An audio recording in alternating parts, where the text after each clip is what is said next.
Hello everyone. तो इस lecture में हम एनालॉग इलेक्ट्रॉनिक्स को डिस्कस करेंगे। एनालॉग इलेक्ट्रॉनिक्स का ये थर्ड लेक्चर है।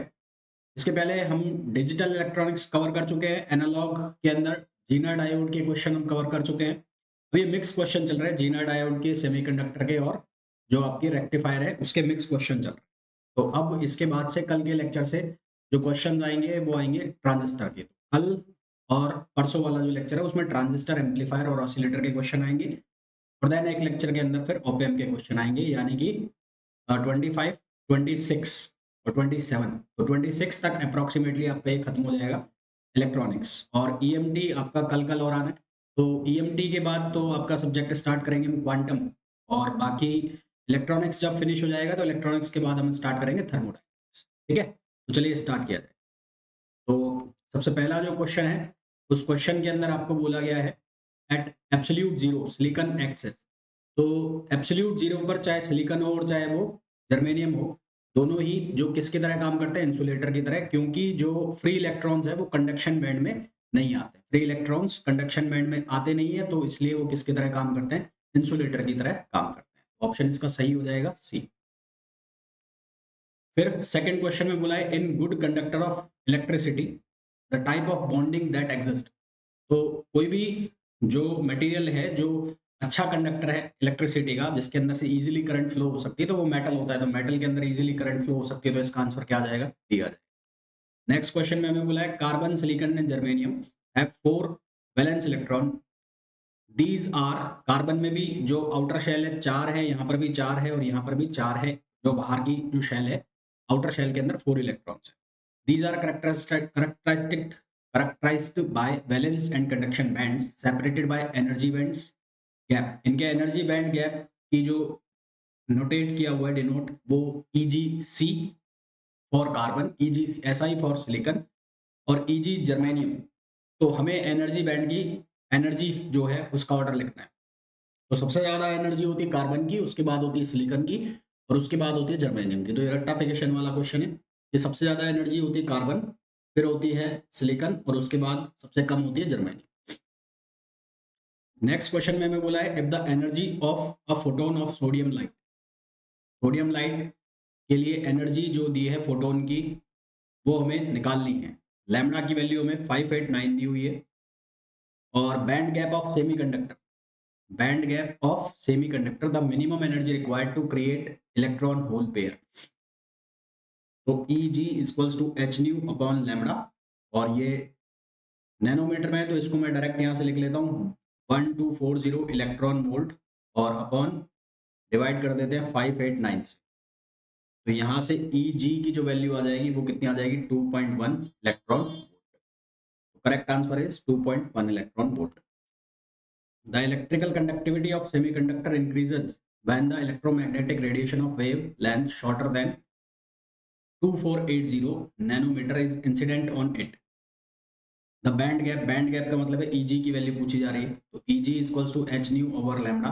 एच न्यू 1240 नैनोमीटर में है, तो ये इलेक्ट्रॉन वोल्ट और ये हो गया 2480। तो इसको जब हम सॉल्व करेंगे तो हमारे पास आंसर आएगा 0.5 इलेक्ट्रॉन वोल्ट, यानी कि option C. Find the wavelength of light that may excite an electron in the valence band of diamond to the conduction band। Valence band to conduction band। The energy gap हमें दिया हुआ है Eg की value 0.550 electron volt. इसको हम equal कर देंगे H C over lambda. तो यहाँ से लैम्डा इक्वल्स टू हो जाएगा 1240 अपॉन 5.50। इसको जब हम सॉल्व करेंगे तो हमारे पास आंसर आएगा 226 नैनोमीटर। तो correct answer is 226। The maximum wavelength of electromagnetic radiation which can create a hole electron pair. यहाँ पर भी वेवलेंथ निकालनी है, तो लैम्डा की वैल्यू वही एच सी अपॉन कर दो आप ई जी। तो ये दिया हुआ है 0.72 इलेक्ट्रॉन वोल्ट, 0.72। और यहाँ पर आपको निकालनी है ये एच सी। तो ये वैल्यू रख दो आप 1240। इसको आप एग्जैक्ट वैल्यू रख के निकाल लो। एक मिनट रुको, इसको आप ये फार्मूला लगा दो। Eg equals to 12400 electron volt upon lambda angstrom. Lambda angstrom का मतलब है 10 पावर माइनस 10। तो इससे आप सॉल्व कर लेना इसको। और ईजी की वैल्यू कितनी है 0.72 इलेक्ट्रॉन वोल्ट। तो यहाँ से लैम्डा आएगा आर्मस्ट्रॉन्ग में, फिर उसको कन्वर्ट कर लेना, इसके अकॉर्डिंग आंसर आएगा इसका। ये आप सॉल्व कर लेना। नेक्स्ट क्वेश्चन पे आओ। नेक्स्ट क्वेश्चन में बोला है the probability of electrons to be found in the conduction band of an intrinsic semiconductor at finite temperature. The probability of electrons to be found in the conduction band of an intrinsic semiconductor at finite temperature. तो probability of electrons हमें बतानी है to be found in the conduction band. Conduction band में पाए जाने की probability इसकी intrinsic semiconductor में of intrinsic semiconductor at finite temperature, finite temperature के ऊपर उसकी क्या प्रोबेबिलिटी होगी वो हमें बताना है।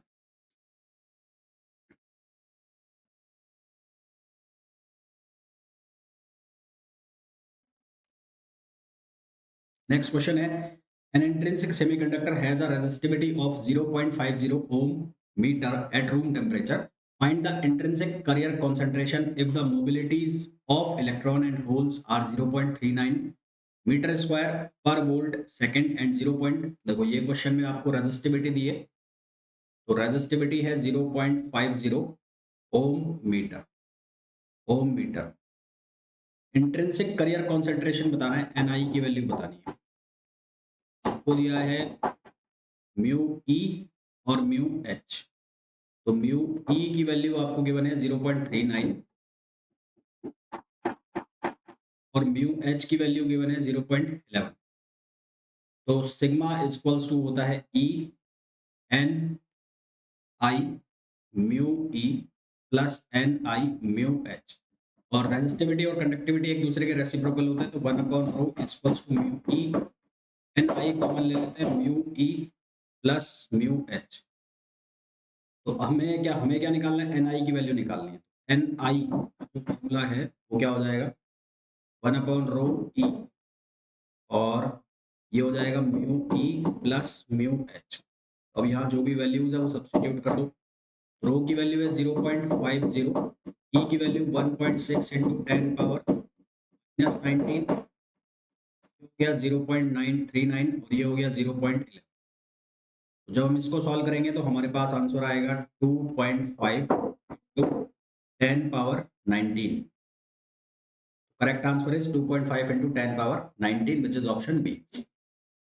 नेक्स्ट क्वेश्चन है in pure semiconductor the number of conduction band electrons is 6.6 into 10 power 18। तो ये हमें दिया है 6 इंटू 10 पावर 18 पर मीटर क्यूब, पर cubic metre.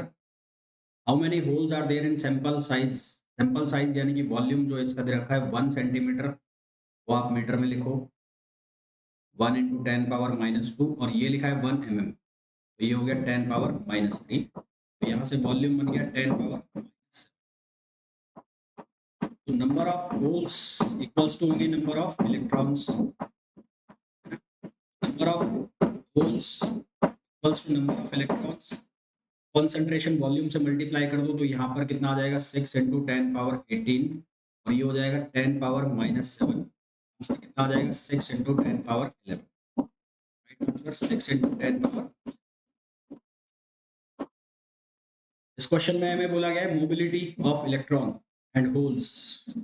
Mobility of electron और होल्स दिया है, ये म्यू ई की वैल्यू है 0.54 और म्यू एच की जो वैल्यू है वो है 0.18।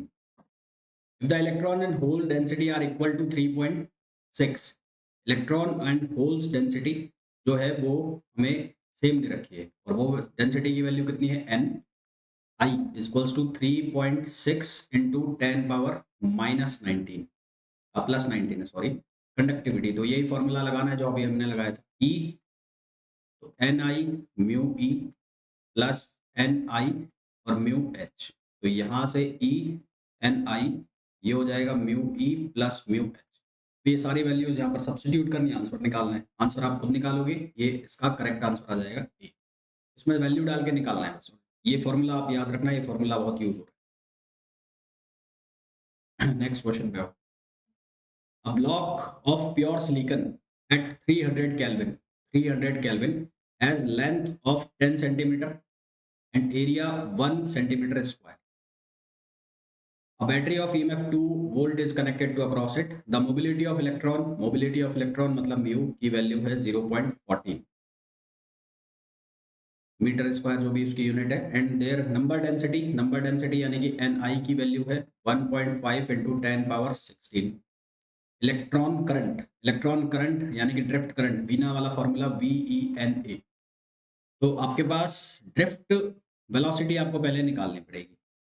तो उसके लिए आप क्या करोगे, आपको ड्रिफ्ट वेलोसिटी निकालना है तो VD इक्वल्स टू होता है म्यू ई। तो आपको निकालना पड़ेगा इलेक्ट्रिक फील्ड बराबर होगा वोल्टेज अपॉन डिस्टेंस। वोल्टेज जो है EMF मतलब वो कितना है 2 और जो डिस्टेंस है वो 10 सेंटीमीटर मतलब 0.1।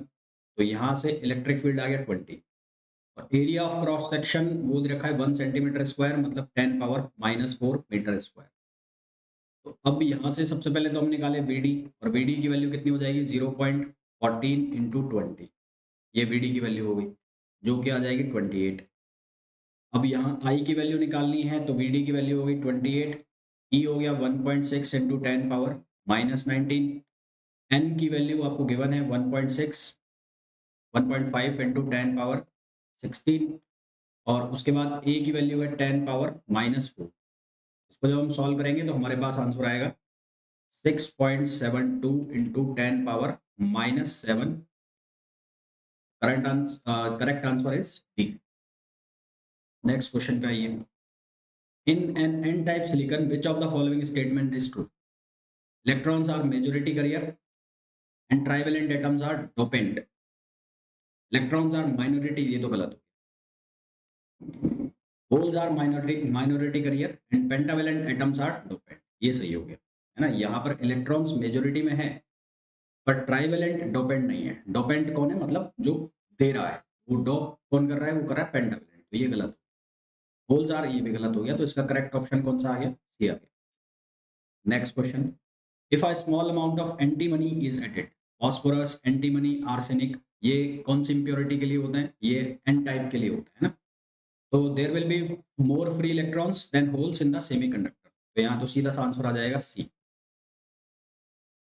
फिर नेक्स्ट क्वेश्चन पे, in N type semiconductor when all donor states are filled, जब सभी डोनर स्टेट फिल्ड हो जाती है एन टाइप सेमीकंडक्टर के अंदर, then net charge density, number of electrons ज्यादा हो जाते हैं। नंबर ऑफ इलेक्ट्रॉन्स ज्यादा हो जाते हैं तो सीधी सी बात है कि जो चार्ज डेंसिटी है वो एक से ज्यादा बढ़ जाती है। नंबर ऑफ चार्ज जो इलेक्ट्रॉन्स है वो बढ़ जाता है। Next question. A pure silicon crystal has 5 into 20 5 into 10 power 22 atoms पर मीटर क्यूब। तो यहाँ Ni की वैल्यू आपको दे रखी है। Ni की वैल्यू कितनी है, it is doped by 1 ppm 1 ppm concentration of pentavalent impurity, the number of holes। तो mass action law NeNH equals to Ni square. तो NH निकालना है हमें, NH किसके बराबर हो जाएगा, Ni स्क्वायर और Ne। तो यहाँ पर ये फॉर्मूला लगाना है और इसका आंसर निकालना है। Ni की जो वैल्यू है वो आपको दे रखी है 1.5 इंटू 10 पावर 16। तो ये हो गया 1.5 इंटू 10 पावर 16 और इसका स्क्वायर। और इलेक्ट्रॉन्स ये है कितने, 5 इंटू 10 पावर 22, 5 इंटू 10 पावर 22। इसको जब सॉल्व करोगे तो आपके पास आंसर आएगा 4.5 इंटू 10 पावर 9, जो कि ऑप्शन हो जाएगा, ए ऑप्शन हो जाएगा। यहाँ पर ये जो दिया हुआ है, it is doped by 1 ppm concentration of pentavalent, है ना। 1 ppm कॉन्सेंट्रेशन ये नहीं लेना। Pure SI crystal has 5 into 10 power 22 atoms, ये आपको लेना है। नेक्स्ट क्वेश्चन पे आओ।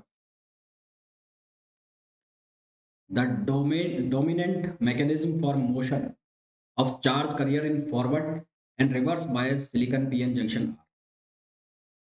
फर्स्ट ऑप्शन है drift in forward bias and diffusion in reverse bias. नहीं, फॉरवर्ड बायसिंग का मतलब है कि डिफ्यूजन होगा हाई कॉन्सेंट्रेशन से लो, और ड्रिफ्ट रिवर्स बायसिंग में होगा ना। ड्रिफ्ट क्या होता है, जब electric field, external electric field apply किया जाता है तो जो ऑपोजिट डायरेक्शन में इलेक्ट्रॉन्स का फ्लो होता है तो उससे ड्रिफ्ट वेलोसिटी कहते हैं। तो ड्रिफ्ट किस में होगा, रिवर्स बायसिंग में होगा। डिफ्यूजन होगा हमेशा फॉरवर्ड बायसिंग में। तो इसका जो करेक्ट आंसर आ जाएगा वो आ जाएगा B. Next question, in a unbiased PN junction holes diffuse from the P region to N region because free electron in the n region attract them, they move across the junction by the potential difference, holes concentration in p, देखो diffusion word आते ही इसका मतलब है concentration का difference आ रहा है, एक जगह कॉन्सेंट्रेशन हाई है, एक जगह कॉन्सेंट्रेशन लो है, तो होल्स का कॉन्सेंट्रेशन ज्यादा होगा पी रीजन में इसके कंपैरिजन में एन रीजन में, इसलिए जो डिफ्यूजन हो रहा है इसका होल्स का इधर की तरफ पी से एन रीजन की तरफ, तो इसका सही आंसर आ जाएगा सी आ जाएगा। नेक्स्ट क्वेश्चन पे आओ, region without free electrons and holes in P N junction, तो डिप्लेशन रीजन में इमोबाइल आयन, तो यहाँ पर सही ऑप्शन आ जाएगा सी। Which of the following statement is incorrect for the depletion region of a diode? There are the mobile charge exist. Immobile ions होते हैं depletion region में, तो यही गलत हो गया। Equal number of holes and electrons exist in the region neutral. Recombination of holes and electrons has taken place. बिल्कुल सही है, ये भी सही है, ये भी सही है। इसका जो इनकरेक्ट स्टेटमेंट हो गया वो ये ए वाला। Next question, potential barrier developed in a junction diode opposes the flow of majority carriers, है ना। जंक्शन जो बरियर है वो इस तरह से तो बनता है, अगर ये पी एन जंक्शन बन रहा है तो ये डिप्लेशन लेयर, तो इनके फ्लो को रोकता है, यहाँ से फॉरवर्ड बाइसिंग का जो फ्लो है उसको रोकता है, तो मेजोरिटी जो करियर्स है उसके फ्लो को रोक देता है, तो यहाँ पर करेक्ट ऑप्शन आ जाएगा इसका बी।